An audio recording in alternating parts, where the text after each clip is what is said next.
Good morning to all of you. Today's our sports and cultural function that is organized by the Uttar Chandala Ideal School.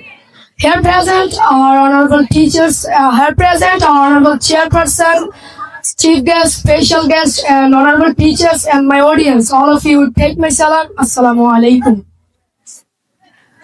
I'm very happy to be here.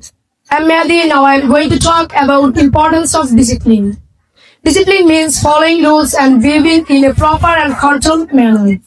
It is one of the most important qualities in our life. A disciplined person is focused, is responsible and successful. Without discipline, even the most talented people can fail. A student may be intelligent, but without regular study and discipline, good results are difficult to achieve. The final situation of my speech, I would like to thank all of my teachers and all audience. Thank you. Assalamu alaikum.